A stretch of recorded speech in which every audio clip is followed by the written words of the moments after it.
आज का टॉपिक केमी ऑस्मोटिक हाइपोथेसिस है और इस पर हम चर्चा करेंगे।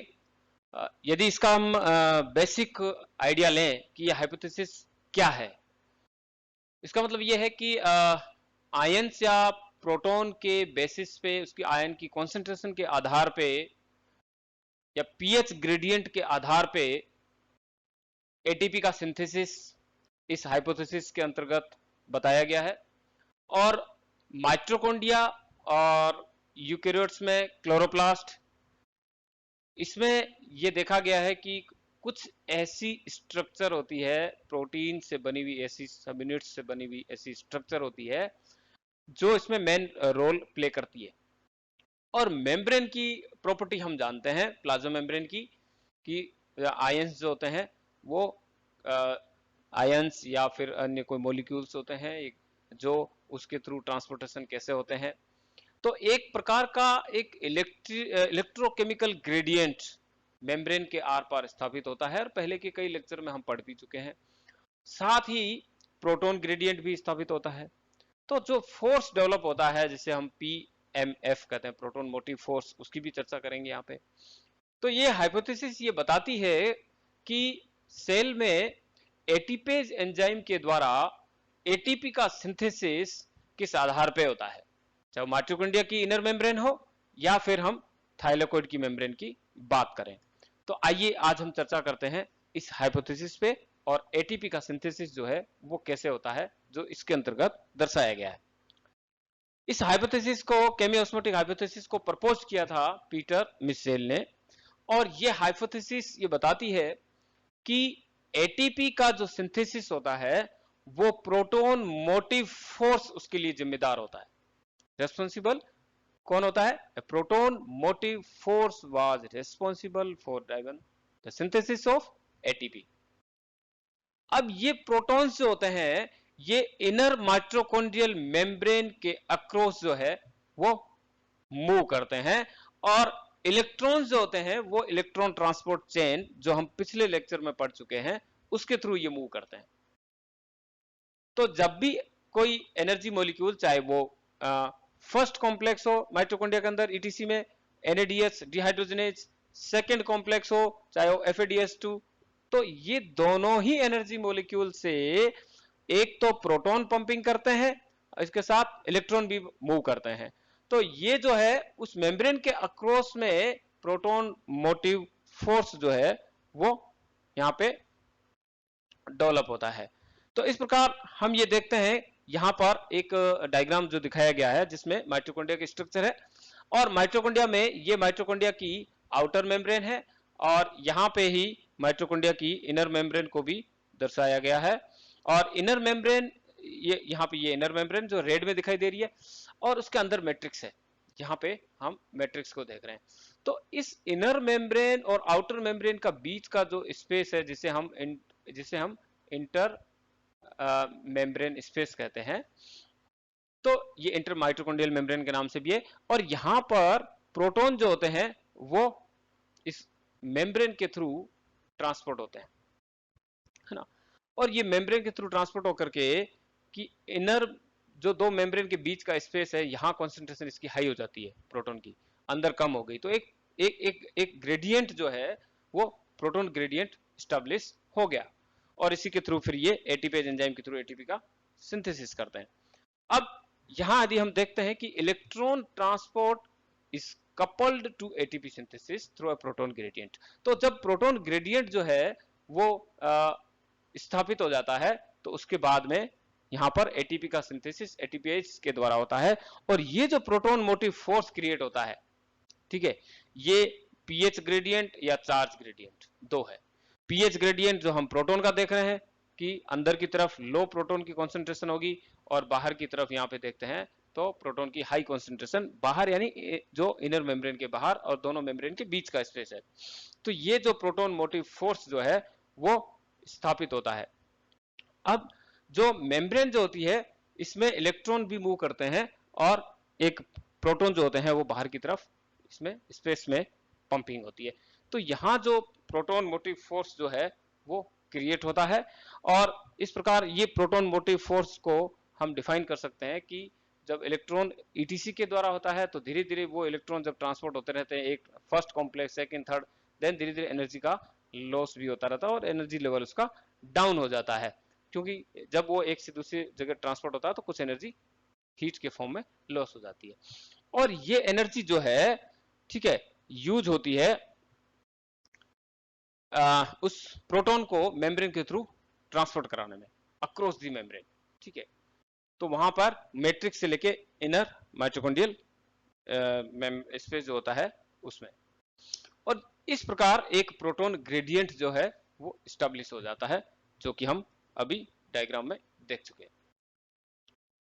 अब ये एक जो हाईली नेगेटिव चार्ज जो होता है वो तो मेम्ब्रेन मैट्रिक्स की ओर जो होता है वहां पे स्टैब्लिश हो जाता है, और दूसरा यदि हम देखते हैं कि जो बाहर की तरफ होता है वहां पर पॉजिटिव चार्जेस स्थापित हो जाते हैं। तो वो जो फोर्स डेवलप होता है, इस प्रकार प्रोटॉन का जो एक्युमुलेशन होता है जो बीच की स्पेस में, इंटर मेम्ब्रेन स्पेस में, वो प्रोटॉन को वापस एक फोर्स क्रिएट होता है जो मैट्रिक्स में जाने के लिए वाया डिफ्यूजन, उसे हम कहते हैं प्रोटॉन मोटिव फोर्स। तो इसी के द्वारा इस चेन में हम देखते हैं कि प्रोटॉन जो होते हैं वो बैक टू मैट्रिक्स, अब बैक टू मैट्रिक्स जो आते हैं वो एक एंजाइम के थ्रू आते हैं, उस एंजाइम को हम कहते हैं एटीपी सिंथेज या एटीपी सिंथेटेज।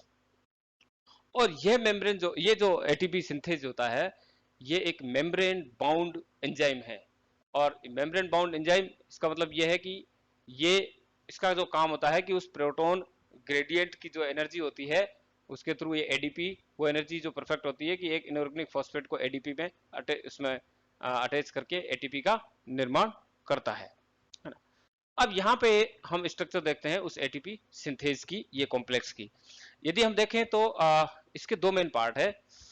एक तो इसका साइड यदि हम देख लेते हैं कि ये जो है आउटर साइड बीच का जो इन स्पेस जो होता है, पी साइड का जो स्पेस होता है इसका, जो दो मेम्ब्रेन के बीच का वो स्पेस है, और ये पोर्शन जो है इसका जो अंदर की तरफ मैट्रिक्स की तरफ लगा रहता है, तो इसको कहते हैं हम F1, है ना, ये कहलाता है F1। और यहाँ जो है ये जो पोर्शन है इसका जो धंसा हुआ मेम्ब्रेन के अंदर पूरा, ये पोर्शन कहलाता है इसमें F0, ठीक है। अब ये F0 पोर्शन जो होता है ये ट्रांसमेम्ब्रेन सेगमेंट प्रोटीन से मिलकर बना होता है, और इस ट्रांसमेम्ब्रेन सेगमेंट प्रोटीन्स में बहुत सारी ट्रांसमेम्ब्रेन प्रोटीन्स होते हैं जो जो यहाँ पर, जैसे ये एक प्रोटीन की सब यूनिट है, ऐसे ही इसमें पास में यहाँ ये दूसरी लगी हुई है, ऐसे ये बहुत सारी मेम्ब्रेन की प्रोटीन जो है मिल करके बनती है। अब टोटल 12 होती है संख्या में, यहाँ पे लिखा हुआ है 8 to 15 के आसपास इनकी संख्या जो है होती है। अब ये जो है मूवेबल होती है, ठीक है, मूवमेंट करती है, इसमें घूमती रहती है, ये देखिए आपको यहाँ बताइए इस डायरेक्शन में। और यह स्ट्रक्चर, यही सेम स्ट्रक्चर जो है माइटोकॉन्ड्रिया में थाइलाकोइड की मेम्ब्रेन में भी होती है, जहां हम CF0 CF1 कहते हैं इसको कॉम्प्लेक्स, ये एटीपी सेम है वहां पे, वहां भी वहां वो जो होता है वो स्ट्रोमा के अंदर एटीपी का सिंथेसिस होता है, और यहाँ एटीपी का सिंथेसिस जो होता है जो F1 पार्टिकल जो है ये मैट्रिक्स के अंदर होता है, मैट्रिक्स में होता है, तो यहाँ एटीपी का सिंथेसिस जो है वो मैट्रिक्स में हो रहा है, ठीक है। तो ये पोर्शन जो है, यदि हम F1 की बात करें तो इसमें 3 अल्फा की सब यूनिट है, 3 बीटा की सब यूनिट है, देन डेल्टा है, और बीच में यदि F0 का पार्ट करते हैं तो ये कई सारी प्रोटीन की सब यूनिट से मिलकर बना हुआ होता है, और साथ ही ये इंटरलिंक्ड जो होता है, बीच में एक स्टॉक होता है, यहाँ पर ये गामा एंड एप्सिलॉन की सब यूनिट के द्वारा ये दोनों जुड़े रहते हैं, और साइड में इसमें दो आर्म लगी हुई है प्रोटीन सब यूनिट की, A और B1 की प्रोटीन से। तो ये स्ट्रक्चर जो है जो एक एटीपी सिंथेसिस की है, सिंथेस की है, एंजाइम की है, जिसमें एडीपी के साथ में ये इनऑर्गेनिक फॉस्फेट अटैच होकर के एटीपी का निर्माण करता है। लेकिन प्रोटॉन जो है वो यहाँ पर अंदर मूव करते हैं, देन ये मूव करते हुए प्रोटॉन ये पूरा एक राउंड में घूमता है, तो प्रोटॉन मूव करके अंदर की तरफ जाते हैं, तो वो जो एक जो एनर्जी मिलती है इनको, उस एनर्जी के द्वारा ये इनऑर्गेनिक फॉस्फेट एडीपी से अटैच होकर के एटीपी का निर्माण करता है। आगे हम देखेंगे इसको एक एनिमेटेड वीडियो के द्वारा कि एटीपी सिंथेसिस कैसे होता है। ये एक दूसरा एक पिक्चर है जिसमें हम देख सकते हैं कि रोटर होता है, जो हमने F0 कॉम्प्लेक्स देखा, बीच में स्टॉक है, ठीक है। तो ये दोनों जो है वो अलग अलग डायरेक्शन में इसमें घूम रहे हैं, और यहाँ से प्रोटॉन बाहर निकलता है, देन एटीपी का सिंथेसिस होता है। तो जो वो कनेक्टिंग जो होता है जिसमें हम कैटालिटिक हेड कहते हैं, जो दोनों को जोड़ने का काम करता है, स्ट्रोक भी ऊपर इसमें प्रेजेंट रहता है। अब इस वीडियो की सहायता से यदि हम देखेंगे कि एटीपी का सिंथेसिस एनिमेटेड वीडियो की सहायता से हम समझ सकते हैं अच्छी तरह से, तो हम देखते हैं इस वीडियो को।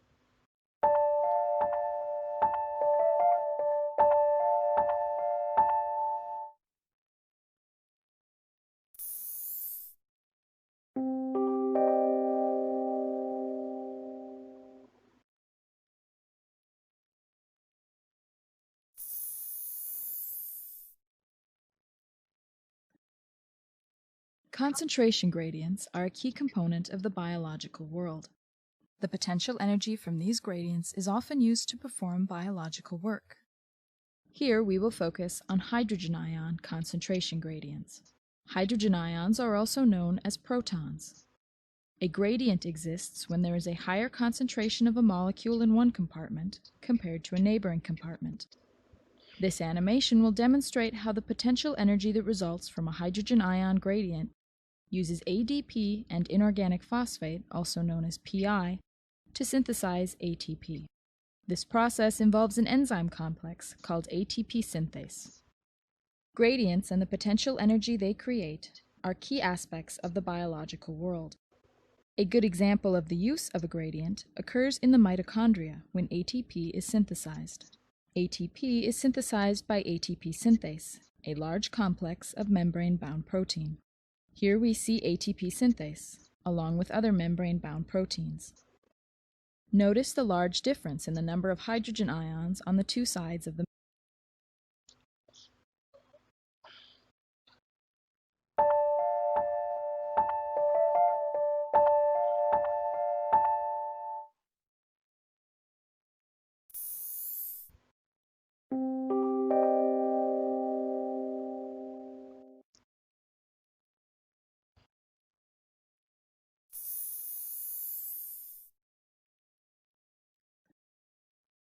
Concentration gradients are a key component of the biological world. The potential energy from these gradients is often used to perform biological work. Here we will focus on hydrogen ion concentration gradients.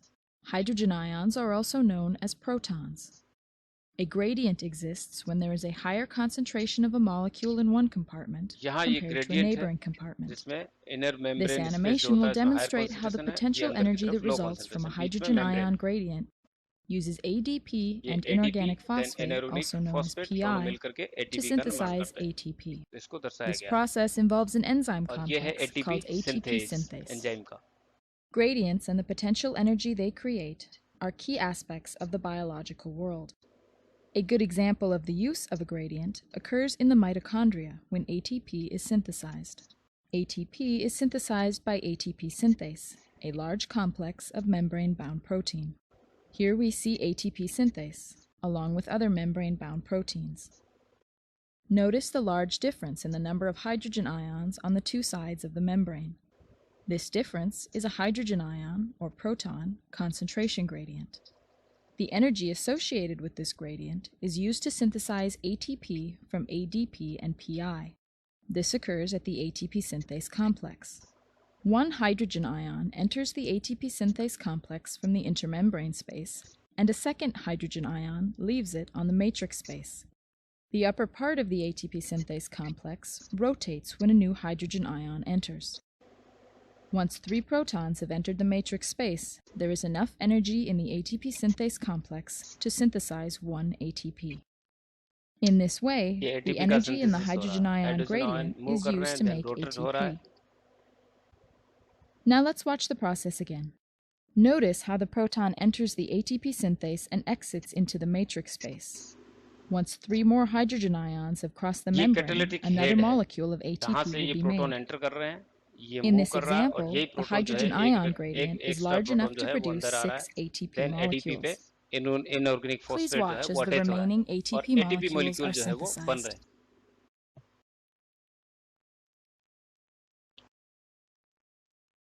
ये process देखिए आप, proton enter हुआ, then rotate कर रहा है, वही proton दूसरा नीचे आया, देन वहां पे ATP molecule The process has now completed, and the result is an equal number of protons on each side of the inner membrane. और ये प्रोसेस Without a चलता रहता है, gradient, यहाँ there पे is no प्रोटॉन की more energy concentration equal हो available to जाती है, make ATP. चलता रहता है, तो In number of biological protons systems, motive however, force a पे भी gradient डिपेंड is करता always है. maintained. The mitochondrial hydrogen ion gradient is generated as electrons pass through three membrane complexes. That process can be seen in the mitochondrial electron transport chain animation.